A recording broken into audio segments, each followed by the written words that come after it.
What's going on, Chicago? Now, everybody's talking about the three children that just died out here in Chicago this week. Now, today we got a day of immigrants. Thousands of immigrants are closing their stores from making money, and they're protesting Donald Trump in solidarity with each other. Immigrants stick together. Black people, we need to talk about a solution to our problem. We have hundreds of children dying every day, not just on Chicago streets, but all over America. Are we going to be just as disciplined enough to save our children? Nobody else is coming to save our children. We got a lot of people out there saying they need to. No, we need to. One of the things we need to do is bring black economics back to the black community. What I'm saying is, all these foreign-owned businesses, maybe it's good that the immigrants are protesting because now we can finally create our own businesses. These foreign-owned businesses come into our community. They know we're too fucking stupid to spend our money with each other. So they're like, fuck it. Let me go in the black community and take their money. And why not? But this is why our children are dying. Because we don't shop black owned, and therefore there's no opportunity for our children.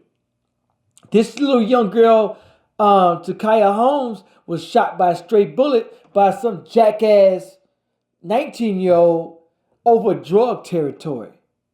Now, had he had a job in his own community, he wouldn't be out selling drugs.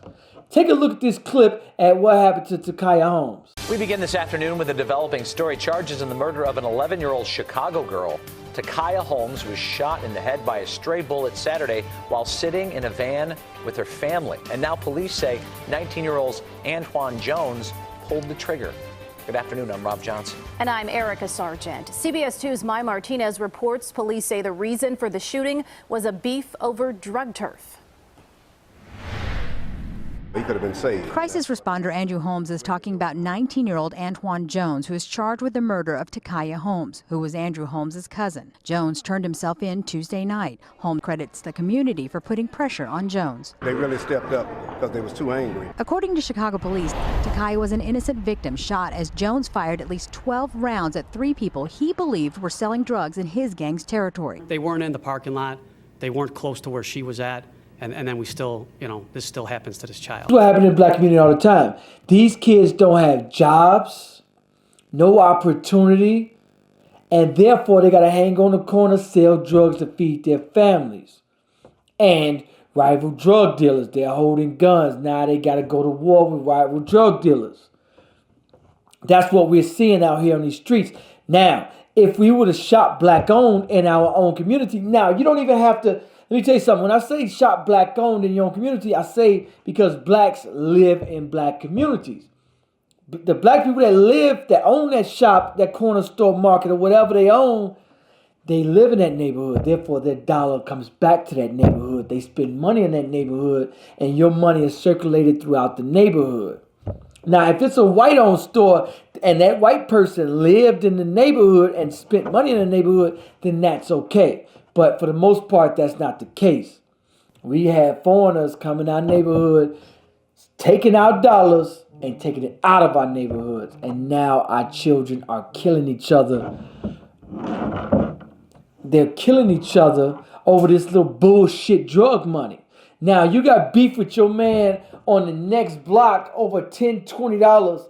Meanwhile, the Koreans are robbing your motherfucking neighborhood blind. Taking millions out that liquor store. Taking motherfucking millions, the Chinese store, the hair shop, hair salons, the gas stations. And they even own mom and pop stores now. Clothing stores. And you beefing with your brother from the next block that's making $20, $30 more than you. Now how fucking stupid is you? We got to address the single parent issue. I don't know about this kid, Antwan Jones, if he came from a single-parent home, but 90% chance I will guarantee you he did. We have to address that issue. I'm tired of talking about the problems in the black community. Let's talk solutions. Let's talk solutions. My solution, get rid of that welfare system. Get rid of it. The child support system too, that needs to go. That needs to get the fuck out of here. Now, when I say the child support system, here's what I mean. Without that system, what happens? A female has to choose a good guy. What we're getting is women choosing bad guys who can't take care of a child. Now he's gone. She lay down, he gone. She can't financially take care of a child. She's not mentally prepared to take care of a child. Now that child grows up and shoots a little 11-year-old girl in the head. That's what we have. That's what we're getting on these streets. Let's get rid of that welfare system. Let's shop black-owned in black communities, because any thriving community, any thriving black neighborhood has no crime or little crime. Every impoverished community, black community, has what? Very high crime. And the reason they have very high crime, they have no jobs. I've been there. They have no jobs. They're stuck on the corner selling drugs, nickel and dime it to make it, to put some food on the table. Now you smoking weed, you drinking, and you're around thugged out mentalities, and then you become that streets. You become the streets. And now you have to protect yourself on the streets. And now you beefing with another motherfucker over $50. Come on, man. We got to do better. Got to do better. So, man, I want y'all to like, comment, share. Let me know what you think about this video. Good or bad. Peace. I'm out.